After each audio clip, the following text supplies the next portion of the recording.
A huge shift took place in the last year of my life. Before I went to the sanctuary, I was never able to effectively integrate all the skills I had learned and all the tools that I had learned. And if I didn't even immediately go back to addiction, I went immediately back to old patterns of behaviors and grieving and suffering. And after I left the sanctuary, I was able to completely immerse myself in the work that I did. And half of it didn't even take work.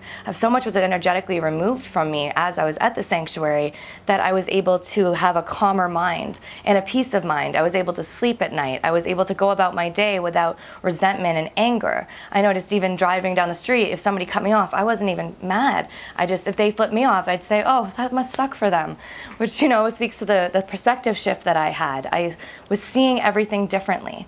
I was seeing things from a much more higher place of love, and that self-love and love for everybody else, and a place of forgiveness. And I was able to stop hating myself for the things I used to do and hold myself in a place of love, which meant that I could be functional and highly effective in my life.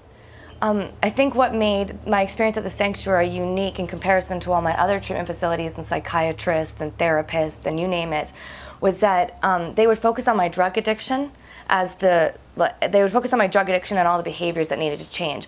But then I would still have all this stuck energy and trauma and grief of really abusive stuff that had happened to me my whole life. And that wasn't even grazed, it wasn't even scratched. And then after a little bit of energy work I did before the sanctuary, it came to the surface a little bit. So then in other programs, they did focus on, okay, so you were abused, you had these XYZ happen to you, you had some real grief from age 4 to age 25. Let's talk about it. And see, talking about it didn't really help. I mean, it did to a degree. It helped me process, it helped me not hate myself, not blame myself, but it didn't help me heal. And so when I went to the sanctuary, a huge focus of my treatment was on my healing of my trauma. And so that happened through a psychologist, that happened through body work, working out the kinks, that happened through energy work, working on my illuminated body and getting it out of my energy field. It happened, they offered me tantric healing, which is a bit controversial to many people, but they recognized that it was something that was really core to my treatment and to my recovery. And if I didn't deal with my sexual trauma, then I would never, in a sense, heal, and I would never be open and be able to connect. And so in encompassing all these different works into my treatment plan, I had so much lifted from me, and I was suddenly free and open to experiencing life in a new way. I could think differently. I could be more open imaginatively. I could be more open to people. I could trust again. I could trust myself. I could trust others. I mean, that would never have ever been able to happen unless it was a holistic approach that attacked every fiber of my being that was holding all this trauma. And in going to the sanctuary and them doing that, for the first time in my life, I feel free, I feel open, I feel happy, I feel like trusting and hopeful, and I'm not riddled in doubt and resentment. And even in other places, I didn't know I was resentful.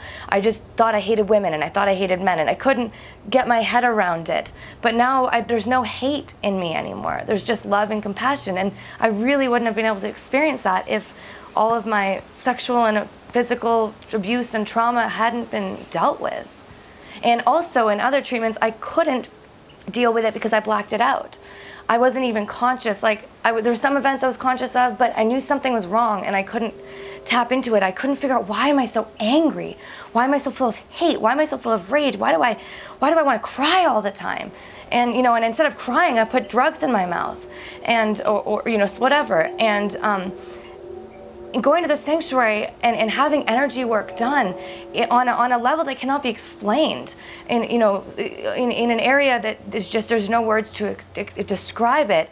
It was able to tap into my subconscious, tap into my memories that were so painful to look at, that I didn't want to look at, but had to. And if those memories weren't brought to the surface and then all the other resources weren't available to me, I don't think I'd be standing here today alive, let alone living. Well, before I left the sanctuary, I had set up an exit strategy. So I was booked into a college support program that helped me with some of my learning disabilities and struggles with school. And then I had a therapist, and I found a shaman nearby that I continued to work with. And I had sort of all areas covered. And also before I left, they ensured that I had a daily ritual plan, so that I was going to make an intention or have shakes. And it's unique to every individual, but they helped me set up what are the 5 most important things I need to do in each day. And if I do them, my day is clear. When I left the sanctuary, I went back to Washington's area, and I went back to school. Now, I never would ever suspect that I'd go back to school, because I historically hated college and school.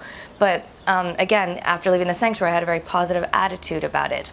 A new way of looking at gratefulness for education and learning. Even though I'm studying business, it's not necessarily what I want to do. I have this appreciation for growth and learning in everything that I do.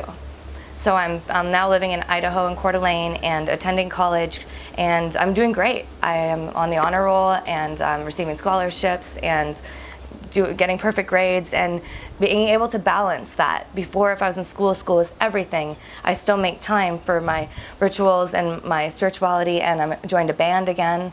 I used to love to sing, and before the sanctuary, there was a blockage, and I didn't want to sing anymore. And learning that that's my soul's mouthpiece, that creativity and singing and music and poetry is all an expression of the soul, I felt called to that again.